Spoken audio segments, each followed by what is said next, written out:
Nistuanna ko ka Taatsi'kiipoyii, Charles Weaselhead. Ninna Aaksiss'toowaapsin ka naamuatsiskaasi.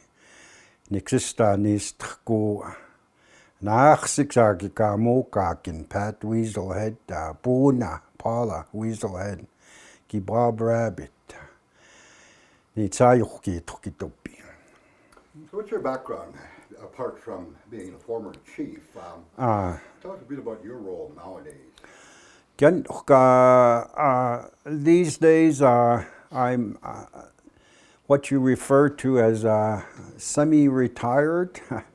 I'm still quite involved and engaged, with community affairs, especially in the area of health, which is my background. I've been in the healthcare field at the administrative level, sort of at the treatment level, and sort of at the community level with regards to development of healthcare within our community. So I have a really strong background in health, but most of my employment in my early days has been centered around that, I used to be the director at Poundmakers Lodge. Back in the early, I should say late 70s, and subsequently about 1975 is when the movement of alcohol and drug abuse treatment centers began, back at that time.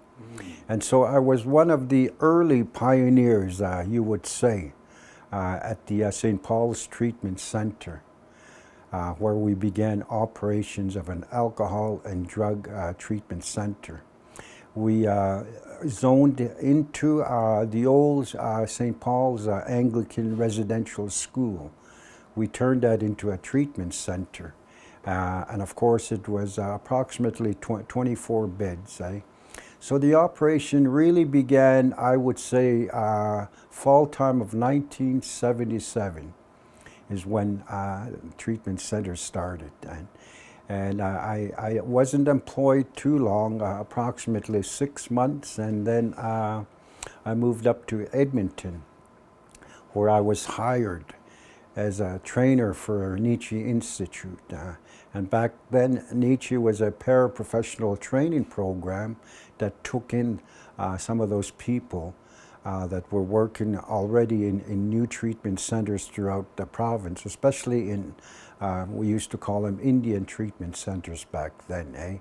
So we trained them with regards to counseling background, communication, not very in-depth, but the ability to understand what treatment meant to our people, So that was kind of my strong background in the early 80s, 90s, and after that, working with treatment centers, I moved into sort of the other areas of health, in more the standard approach to healthcare. I became the administrator at the old Blood Indian Hospital.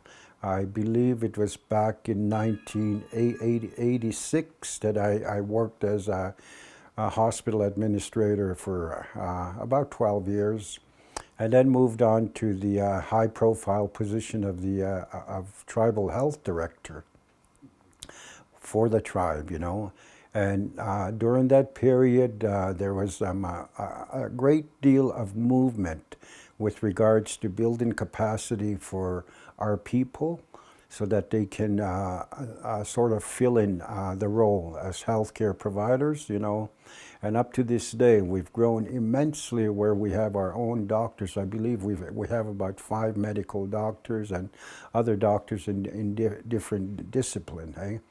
And so during that period, it was a learning experience for everybody, But having said that, our people have always been very, very creative, very, very innovative, and very, very assertive. And in the knowledge, that the only way that we can better our community in the area of health is for our own people to care for our people, So today I want to talk about opioid treatment, the opioid crisis, the effect it's had on our communities, the Indigenous population, and of course the issue with the federal government resurfaced to establish a new healthcare model where First Nation communities, leadership, and healthcare professionals have increased self-determination and self-governance over their healthcare. We recognize the importance of incorporating First Nation values, worldviews, and wellness into health policies, programs, and services, something you're very familiar with as a board member of the Blood Tribe Department of Health. So my first question is, there's been more of a move towards harm reduction, especially here on the Blood Reserve. So how can harm reduction and other culturally appropriate treatments may be incorporated in the struggle to contain the opioid crisis? And how can we begin to continue to incorporate our values and methods to fight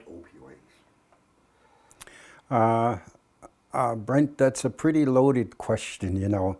So let me back up a little bit on that, you know, before I answer the question directly. My grandfather gave me an old saying. He used to tell me, son, believe in the Creator, believe in yourself, and believe in your community. And I've always sort of lived by those principles of my grandfather. And I really, truly believe, you know, that in order for us to take back our community from this, I would say, a real devastating drug, at some point in time, you know, that we need to get off this slippery slope of opioid addiction and stuff like that, you know. So to me, I think you need to have a really strong vision as a community. You need to have a vision that you want to better your community. And that encompasses everybody in our community. It encompasses our young people, our growing people, young people that are growing into development phases of their life, our school children, you know, our parents, our grandparents, everybody in general, you know, needs to be aligned with this vision.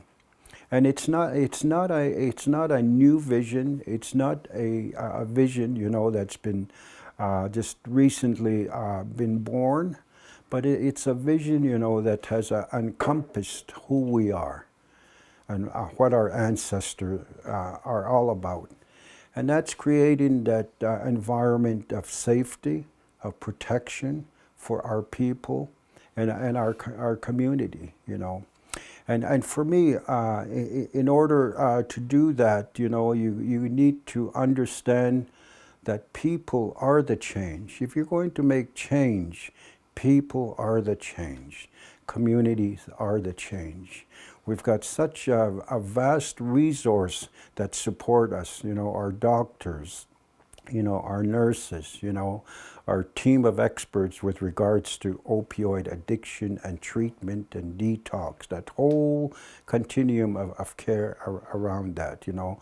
So that needs to be understood, that we cannot sort of leave it up to the so-called experts, you know, in our view, in our perspective, to change things. No. The whole community, the people are the change with regards to that. Along with that, you know, some of the cultural practices that comes into play is that whole stigma around our people that are caught up in addiction. You know, we need to understand that it's an unhealthy way of life. And I guess the bigger question is, why do they get into that, you know? And I'm assuming that some of the language of the day, some of the understanding of the day will go back into those factors that have sort of misaligned us from that path of health, of safe environment, things like residential schools, things like colonization, all of those things have factored in us, We've come to a place where the majority of our people may have lost hope with regards to a better future, And those are the type of traditional things, that our people, our elders, have been saying all along, I think what we've lost is that ability to understand our purpose in life, our purpose in the community. And the elders, they let us know what needs to be done, And so those principles of those addicted, we need to continue to play respect, to who we are. They're one of us. They're our people, And the unfortunate part about this whole opioid addiction is that it's our younger people that are being caught up, the majority. The demographics tell us that our younger people are caught in this opioid addiction, And so subsequently, in our role as leadership, in our role as parents and grandparents, the more formal approach is that we declare a state of emergency. And when I was chief for the Blood Tribe in 2015, I declared a state of emergency with regards to our statistics and the number of deaths that are happening, So again, creating that vision, having people make that change, forming, a body that's grounded in caring, respectful way to come up and with a plan that's going to help us, guide us through these trying times, So out of that, there was two main streams of support that was regarded. One, you mentioned, was the harm reduction, And the harm reduction in its simplest terminology is that we create a safe place where people that are addicted do not harm themselves. People that are addicted do not commit suicide. People that are addicted do not play a statistic with regards to harm in our families and harm in our community, So what we created out of that is different methods and mechanisms to provide harm reduction, And thanks to our doctors, within our community, thanks to the medical professional people, that introduced, Suboxone, that introduced the whole concept of naloxone, whereby, somebody that's under the influence of addiction may have overdosed, and then we provide that treatment, to save their lives, and we continue to do that, But also on the same token, the flip side to this is that with that approach, it's more or less sort of I wouldn't call it a Band-Aid approach. I'd prefer to say it was a soft approach and a short-term approach to harm reduction, And also at the same token, we worked with other resources like the legal system, our tribal police, where we introduced crime prevention, crime reduction, whereby we made an effort to mitigate the number of drugs that were coming into our communities, the number of people that were engaged in selling and buying, the drugs and those type of things, So this is not a new approach to the whole thing. It can go back generations and generations before that. But what we're caught up now is more of a deadly addiction, opioid addiction combined with alcoholism, combined, with the social problems that we have in our community, and some of the social problems that we have in our communities are poverty, or lack of housing, employment, those type of things only compound that whole addiction framework that that puts our young people into that situation. How effective was that harm reduction and crime prevention method? Did that make an impact? Well, if you take a look at the statistics, it certainly did. The number of injuries, which included attempted suicides, which included successful suicides, if I may say that, deaths and stuff like that, were reduced. The numbers tell you that they were reduced. But like I mentioned earlier. With the Suboxone treatment, with increased monitoring of the situation, with the naloxone kits being handed out to the communities, we saw the numbers being dropped down, But again, like I said, it's a slippery slope. It's not going to go away. But you need to have all things in place, with regards to harm reduction, crime prevention, community engagement, and support to that system, But one of the key things is that we eventually come to sort of a conclusion that this was more a short-term approach to the whole thing, That in order for us to fully utilize and build the capacity to sort of fight the challenge that we have with addiction for our young people, it's going to take many, many years, and it's going to take a full community, a full concerted community effort to be able to make a dent in those statistics, because I think right now sort of the standard, the rule of thumb right now is to continue to bring those statistics down, And so how do you do that, And I think that gets into that understanding, that we realized as a community that there were gaps with regards to treatment. There were gaps with regards to providing the support, with providing the protection, not only for our young people, but everybody engaged in opioid addiction.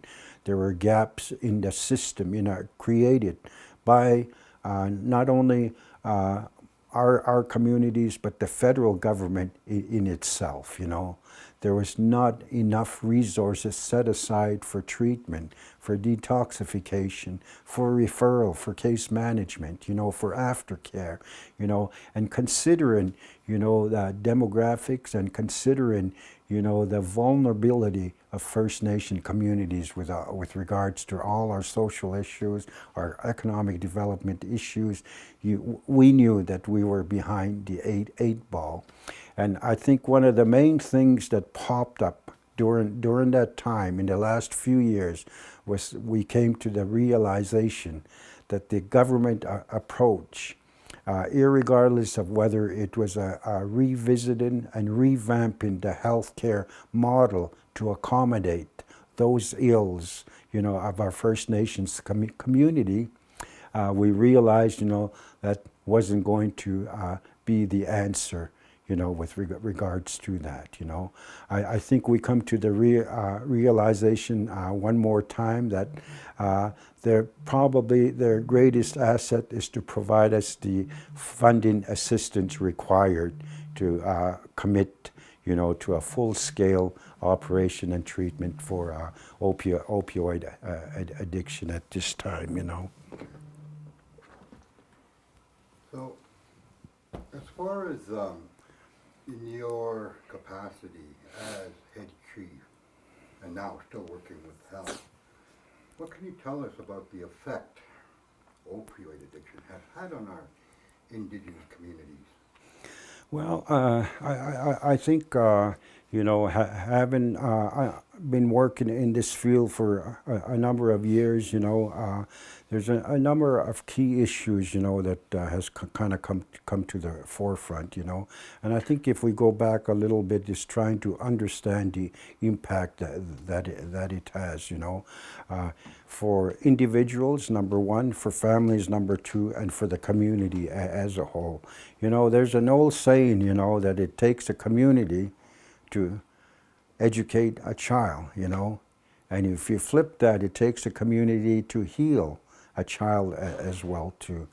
But nonetheless, I think the impacts individually have been that our children have been have fallen through the cracks, have fallen through the gap, and some of those have the addiction, the opioid addiction has kind of grasped them, and they've taken away what they're about, their livelihood. It's taken them away from the kind of livelihood with regards to education, upbringing, and it's completely devastated families, When you have a family that's addicted, including the children, it just sort of devastates, it just breaks the family apart, and especially if death occurs, I think, those are some of the greatest impacts on that, The other thing too is that, we begin to realize, the fragmentation of our community, the sort of the rush of our supporters, to try and come in with some form of solution, some form of plan to gather around us, to gather around the families to help each other, So I think those are the kind of things, and there's a lot of other social issues with that, harm. Of course, there's family breakups. Of course, there's a number of things around the housing situation. There's a number of things, that we begin to lose the cultural identity of who we are and what we're about. I think this opioid addiction, this drug scene, really takes away, the passion. It really takes away that space where you have that ability to teach your young people, to teach ourselves, just what is, It takes away the choice, of every individual, the choice, to work towards a healthy lifestyle, And of course, there's other factors which are a little bit more towards the financial picture of the community. We've spent so much resources, fighting, this.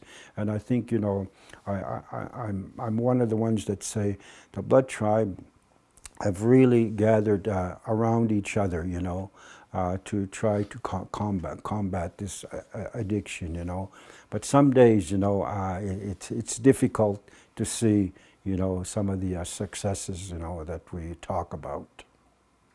We talked earlier about, the state of emergency, and now we're in this pandemic, this COVID-19. Mm-hmm. So it seems like we're kind of in an era of fear.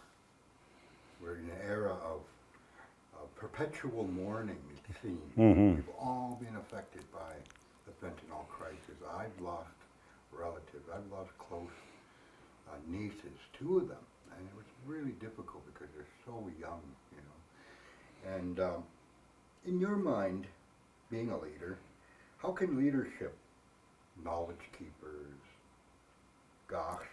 elders, assist, I guess, in the fight against fentanyl and other dangerous drugs killing our people within the political realm in terms of getting more involved with the government in the healthcare system to affect change at the policy level? Mm-hmm. Is there hope there? Well, to begin with, it was challenging enough with the opioid addiction crisis without the COVID-19 setting in, So this pandemic has really compounded that issue. the ability, to sort of connect in a real meaningful way as a result of COVID-19, and we often talk about the resilience of our community, the resilience of our people, and it's worth noting, this resiliency. Some of us have lived through the residential school era. Some of us have lived through a lot of the difficulties with regards to our identity, keeping our culture, keeping our families together, and being a part of a community, that's, the big thing for the majority of our families, being a part of a social community, So, but at some point in time, that resilience begins to break down.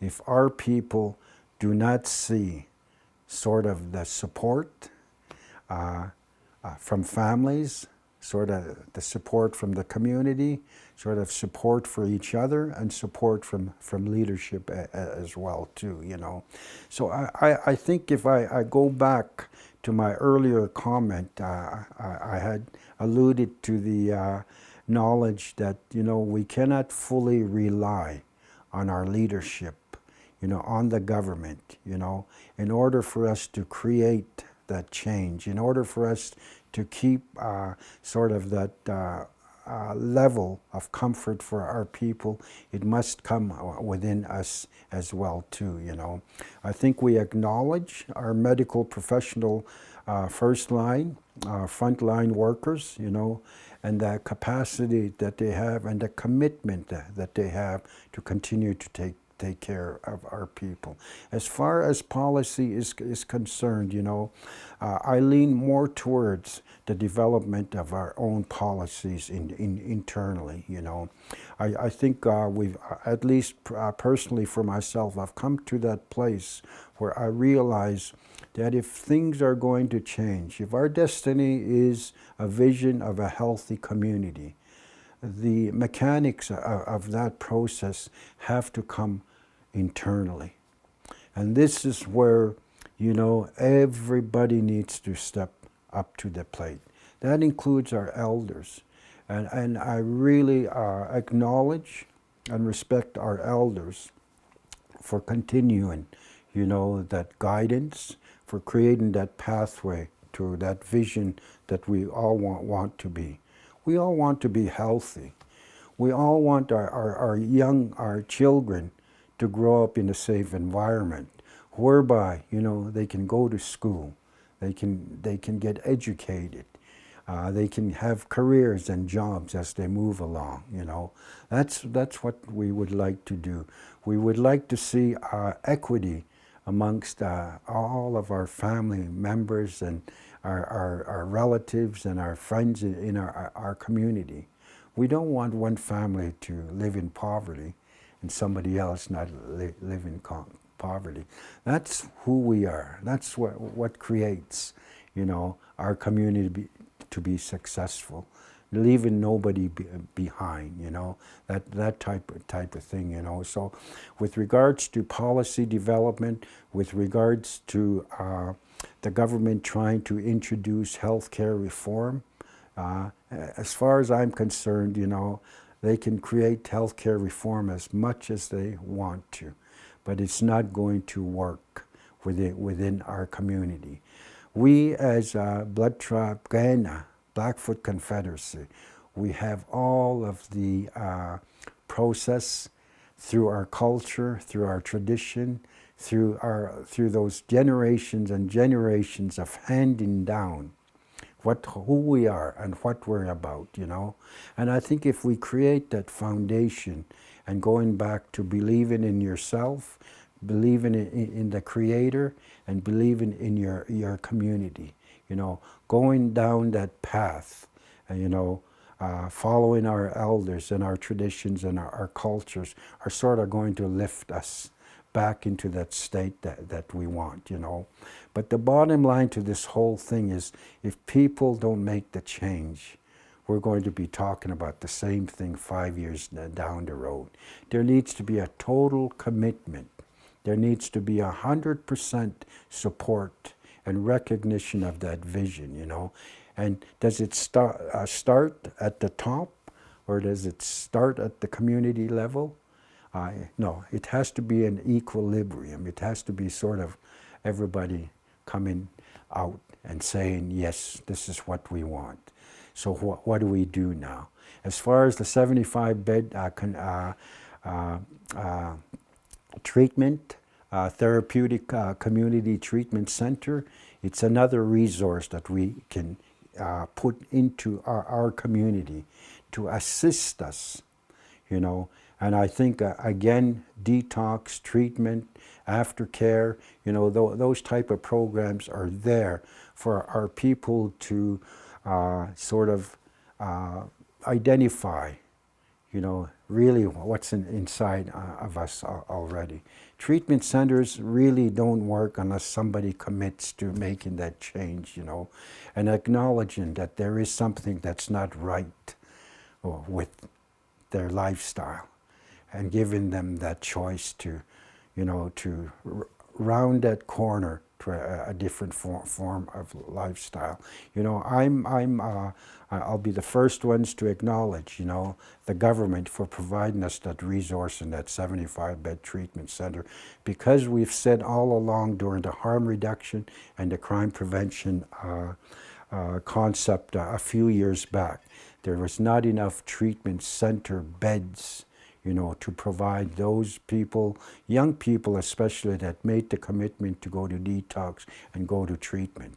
And so that waiting period, that access to those treatment beds were not happening, and subsequently we lost our young people going back into that same channel of despair, of addiction, you know, that lifestyle. So the 75-bed treatment center, you know, and I've been in treatment since the late 70s, and I'm here to say that the standard treatment centers, their form of programs and services do not work anymore. You know, nobody has really taken the time to take a hard look at what the treatment center concept is, the success of it, you know.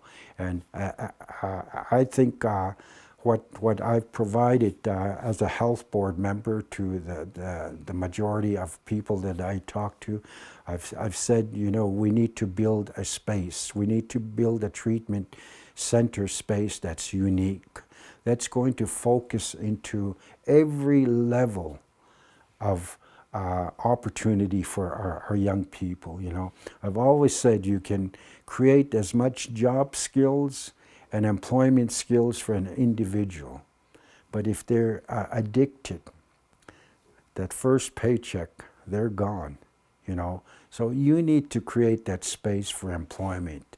You need to create that space where some of our adults are probably adults that have a high school education, adults that have a post-secondary education, but because they're caught up in addiction, they're just floating, you know. And the hard work that they've been able to accomplish in getting their degree, if we can get them out of that space of addiction and get them back on our own 2 feet, I think that creates the greatest success, you know, stories, you know, you can have, you know. And unfortunately, because of the standards of treatment centers right now, they treat each other, you know, like a cookie cutter approach, you know, with regards to treatment. You can't have that, because each individual is different.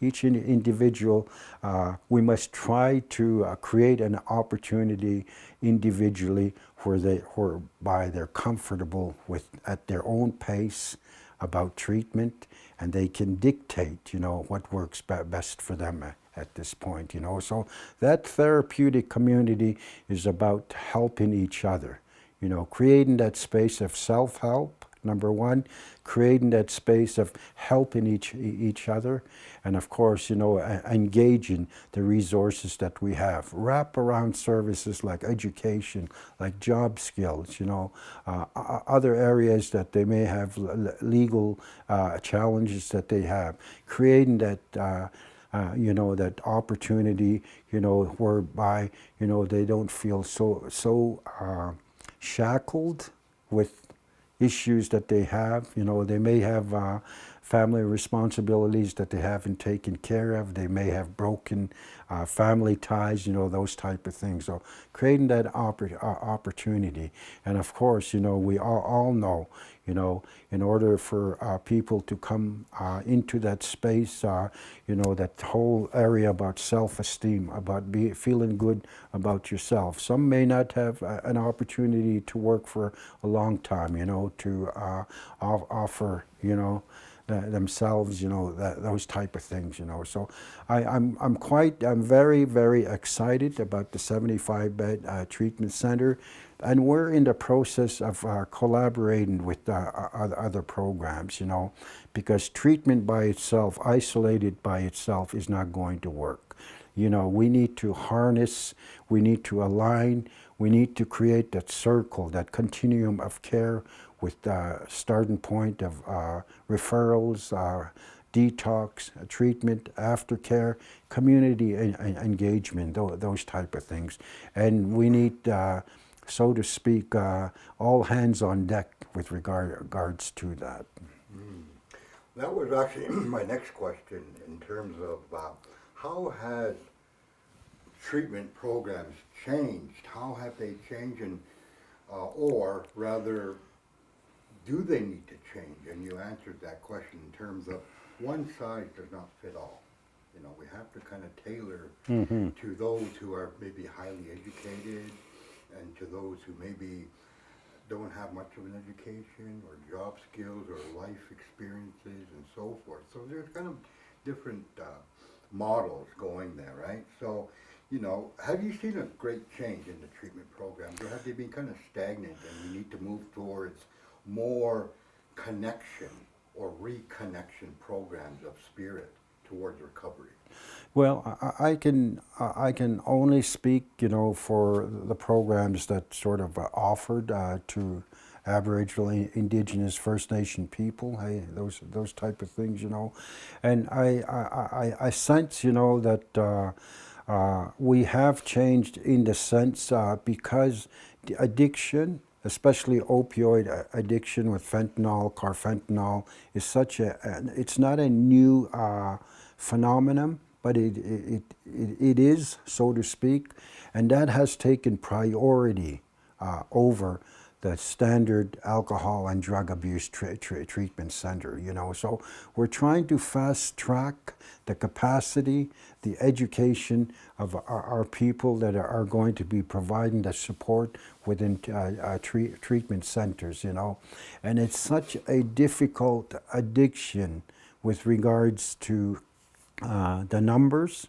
to begin with, So I think in the past, I think it was a fairly new approach to treatment back in the 80s, even into the 90s, I think if you're a paraprofessional, you can go in, you can do individual counseling, you can do group counseling, you can factor in sort of the cultural approach and those type of things, But it was done in a package, and it was done sort of fast-tracking that process because the number of beds were not available, especially in the 2000 onward, So again, at this point in time, I think now people are beginning to realize, that we need to change the format of how we provide treatment to individuals and group cluster individuals, So again, this new addiction, opioid addiction,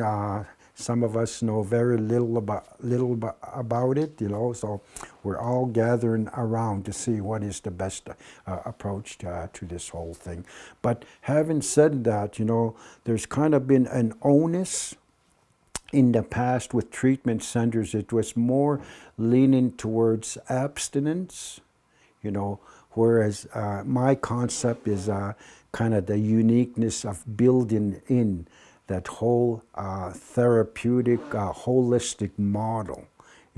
It's not just about abstaining from drugs. It's not just about abstaining from alcohol. It's just not just about abstaining from fentanyl. It's about creating, that lifestyle change so that you can make the positive, you can make the correct choices in life. For example, to stay away from the drugs. But how are you going to do that? You're going to be able to sort of change your lifestyle. You can get educated, you can get a job, you can sort of do other things, that take you away from that space. Okay, I'll wrap it up here, but I just wanted to maybe get a little bit more detail on that 75-bed facility. For example, who's building it, where is it going to be at, when is it going to be open, how is it going to begin to work, and when can we see it open? Okay. So just some of those details. Yeah, just in short, I think back in 2020, I believe it was in July, the Premier, Jason Kenney, came down with the Minister of Health and I believe the Deputy Minister, and they made the announcement, the media announcement, that there is going to be treatment beds made available in southern Alberta, and the ones that they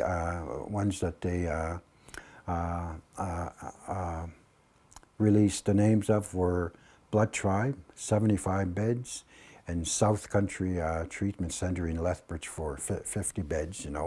So that was kind of a time frame where our leadership from Blood Tribe, the healthcare board, were making sort of those discussions with the provincial government with regards to the notion about not enough beds, that we need treatment beds. Part of that whole emergency, state of emergency, listed some of the information down. This is what is required, So again, like I said, the announcement was made. And further to that, I think the Blood Tribe Department of Health, along with the Chief and Council, the first order was to designate a land where the facility might be, So early, I think it was towards the fall of 2020, the selection was made for the land site of the 75-bed treatment center at Laverne. So it'll be in the Laverne community, and the purpose behind the selection was that there was infrastructure in place already, So it was sort of an easy decision to be made, And of course, the health board sort of gathered the community around, to provide sort of the information to them.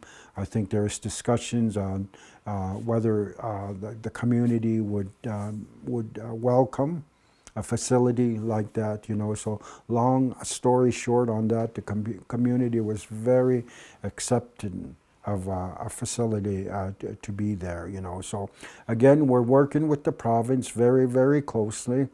I think at this time, the conceptual design of the 75-bed has been already designed. We just need to get that. The Alberta infrastructure crew has come in. They've started taking a look at an environmental assessment, those kind of early things that need to be done. And we're hoping that by May, construction will start. We're hoping, that by October, we'll have perhaps 85–90% of construction done, and we're hoping that we may be able to start operations before the end of the 2020 year. If not, operations will start right after the new year. So what is the board doing right now? The board is taking a closer look at the programs and services that they're going to offer, and of course, we need to do the staffing aspect of it. We need to get the budgets in place, So I think it's a good fit with Alberta infrastructure going, with the Blood Tribe Department of Health and the board and the staff working together to create and design the program that's going to be offered.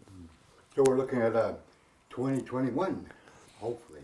Well, yeah, hopefully, if it doesn't happen in 2020 late. 2021.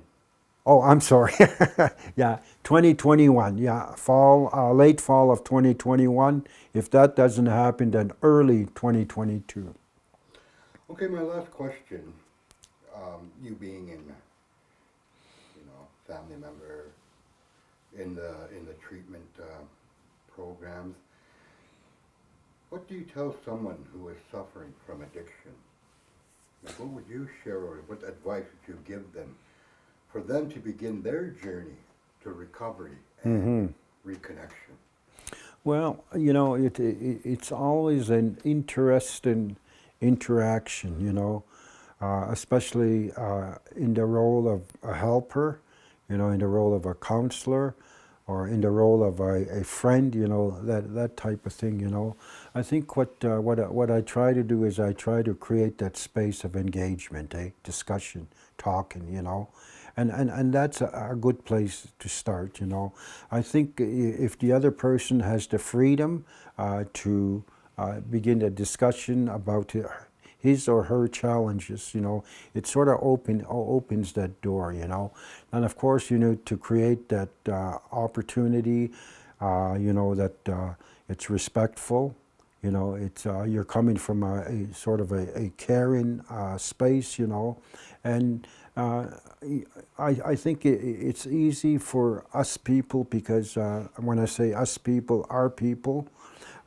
we understand each other, And it's safe to say that everybody in our community has been affected by alcohol and drugs. So we have a good background and understanding of what that other person is going through or may be going through, So it's just extending that hand and saying, there is a way, there is a future, but it's entirely up to you, And when you're prepared and when you're ready, to come out of that space of addiction, if you need assistance, if you need support, there's always the referral program of detox, of treatment, those type of things, But I always tell people, there's a number of resources in our community that are willing to step up and give you that guidance and that support. I think all you have to do is ask, and it'll be there.